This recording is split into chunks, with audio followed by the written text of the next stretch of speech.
Neste vídeo você vai aprender a como ser mais inteligente pelo desenvolvimento do seu pensamento crítico.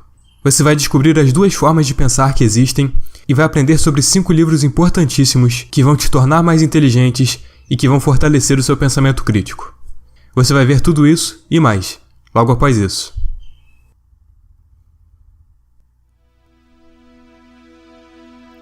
Eu me lembro até hoje da primeira vez que ouvi uma das melhores histórias que já me contaram. Um grupo de homens vive aprisionado dentro de uma caverna sombria. Acorrentados pelas pernas e pelo pescoço, encontram impedidos de sair ou sequer de olhar para o lado, desde o dia em que nasceram. Os prisioneiros não conseguem olhar nada além de um muro à sua frente. No muro, passam sempre sombras de pessoas, animais e carruagens, e para esse grupo de prisioneiros, esta é a vida real, e as sombras são o seu mundo real. Um belo dia, um dos prisioneiros é libertado das correntes, e pela primeira vez consegue olhar para fora da caverna, e sai dela. E enxerga o mundo como ele realmente é, um mundo preenchido por luz. Na sua primeira reação, o homem tem a impressão de que as sombras dos objetos no muro são de fato muito mais verdadeiras do que os verdadeiros objetos, e o prisioneiro sente dor em seus olhos pela luz, pois jamais havia visto a luz do sol. Pela dor de seus olhos na luz, ele retorna à caverna onde é escuro, já que ainda está acostumado com a escuridão. Mas ele já não é mais o mesmo, e tem que sair da caverna novamente, e seus olhos são forçados a ver a luz novamente, e a se acostumarem com ela. E ele se acostuma, passando a perceber quão mais belas e reais são as coisas fora da caverna. Depois de um tempo, o homem que não é mais prisioneiro da caverna, se lembrando de seus companheiros, decide avisá-los de que o que eles veem são apenas sombras.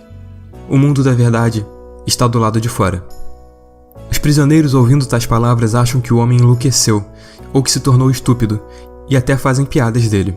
O próprio homem que não é mais capaz de ficar na caverna, visto que seus olhos não estão mais acostumados com a escuridão, retorna ao mundo fora da caverna, e a viver fora dela, onde há luz. Pois ele sabe que, mesmo que sinta dor, a vida fora da caverna será incomparavelmente melhor e mais significativa do que dentro dela. Platão nos conta esta importante história na voz de Sócrates, no livro 7 de sua obra A República. E agora, diz Sócrates, o homem viverá no mundo real, preenchido pela luz. O único detalhe que eu alterei nesta história contada por Sócrates é que ele diz que o homem só viveria na luz se fosse forçado a viver nela. Eu acredito que depois de olhar a luz uma vez, o homem vai querer sempre viver na luz. O que nos leva a uma pergunta fundamental. O que é exatamente essa luz? Milhares de anos depois de Platão e Sócrates, o filósofo Immanuel Kant busca responder à pergunta: o que é iluminação? Numa pequena obra que foi traduzida para o português como O que é esclarecimento? A primeira conclusão de Kant é que o esclarecimento é a libertação do homem de sua tutela autoinduzida. O uso das palavras tutela autoinduzida são importantes, pois é como Kant se refere à mania do homem de transferir a sua responsabilidade de raciocinar para outras pessoas, os tutores. Ele diz que a tutela é a inabilidade do homem de fazer o uso de seu entendimento sem o direcionamento de outra pessoa. Segundo Kant, a maioria das pessoas pratica a tutela autoinduzida, pois tem preguiça de pensar e, na verdade, tem medo de pensar. Medo de terem tal responsabilidade. Medo de serem livres e de fazerem escolhas por si mesmas, livres em raciocínio e livres da tutela. Continua Kant dizendo que o homem pensa: eu não quero raciocinar. Leio um livro e ele me dá as respostas. Eu não quero desenvolver uma consciência.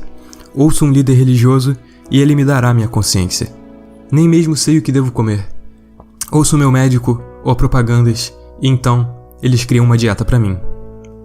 É claro que Kant não está criticando o fato de ouvirmos pessoas relevantes de suas respectivas áreas. Kant está criticando sim a falta de coragem e a falta de iniciativa de pensarmos por nós mesmos, de necessitarmos sempre do comando dos outros. Ele critica a passividade do intelecto humano e conclui que a luz, o esclarecimento, é a cura para tal passividade. Passividade tal responsável pelo desastre que é a manipulação das massas. O esclarecimento é o pensamento crítico, e o pensamento crítico é o esclarecimento. O pensamento crítico é a iniciativa de propor o raciocínio ao invés de aceitá-lo passivamente como verdade. O pensamento crítico é coragem, criatividade, responsabilidade e agressividade no sentido positivo da palavra, de estar sempre criando raciocínio e sempre questionando o raciocínio e no processo chegando o mais próximo possível da verdade. Eu acredito que o primeiro passo rumo ao fortalecimento do músculo do pensamento crítico é a pergunta. Sim, perguntar e perguntar, questionar e questionar. E muito mais importante do que questionar é se auto-questionar, pois não é a afirmação, mas sim a pergunta o que inicia o raciocínio lógico. O filósofo René Descartes vai além e pensa que para o pensador livre não existe a necessidade essencial de informações do mundo ao seu redor. Para ele, existe a necessidade essencial de mergulhar para dentro de si, para o autoconhecimento, pois é através do autoconhecimento que cria-se a estrada do caminho para o conhecimento verdadeiro do mundo. Existem duas formas de pensamento: o pensamento indutivo e o pensamento dedutivo. O pensamento indutivo é o empírico. Ao contrário de Descartes, para o empírico as informações chegam a ele, e a partir das verdades concluídas com certeza individual, chega-se à verdade universal. Neste caso não se atinge a certeza universal, mas a probabilidade. O pensamento dedutivo de Descartes é a lógica pura, onde desenvolve-se o raciocínio de premissas para encontrar a certeza de verdade universal. E a partir dela, já que a verdade é universal, conclui-se então que a verdade tem que ser também singular. Antes de Immanuel Kant, o pensamento era separado entre indutivos e dedutivos. Kant afirmou que a verdade só pode ser atingida com a união dos dois ao mesmo tempo, e foi o que ele desenvolveu na sua grande obra A Crítica da Razão Pura, entre outras. Agora alguns exemplos de pensamentos indutivos e dedutivos. No pensamento indutivo, por exemplo, com 3 pontos, pelo conhecimento empírico existe a possibilidade de que estes 3 pontos formem um triângulo, mas ainda não existe a certeza. Pode ser que ele forme um círculo, ou então qualquer outra figura geométrica. São necessárias mais amostras para que se tenha uma probabilidade maior do que é o certo. E mesmo com mais amostras, o empirismo pode atingir uma alta probabilidade, mas nunca certeza. Mais um exemplo seria a eficácia de uma substância. O empírico pode dizer: essa substância funciona para mim, logo funciona para todas as pessoas. Bom, é necessário mais amostras para evitar a ilusão e atingir a verdade. Esta substância funciona para um pequeno grupo de pessoas. Esta substância funciona para um grande grupo de pessoas, logo funciona para todas as pessoas. Bom, agora a probabilidade de que isso seja de fato verdade e que a substância funcione para qualquer pessoa é realmente significativa. E apesar disso, ainda não existe certeza absoluta, apenas probabilidade. A certeza absoluta só se atinge com o pensamento dedutivo. No pensamento dedutivo desenvolve-se a lógica pura, a partir de um conjunto de premissas que levam a uma determinada conclusão. Se cada uma das premissas for verdadeira e não existir erros causais nem nenhum outro tipo de falácia, a conclusão deve ser também verdadeira. A seguir vou mostrar as 2 conclusões importantes a qual Descartes chegou no seu livro Discurso do Método. Em O Discurso do Método, Descartes conta que passou por um processo desenvolvido por ele em que ele duvidou de todas as suas sensações empíricas e também de todos os seus raciocínios lógicos. Visto que ninguém é perfeito, ele também poderia desenvolver raciocínios falhos.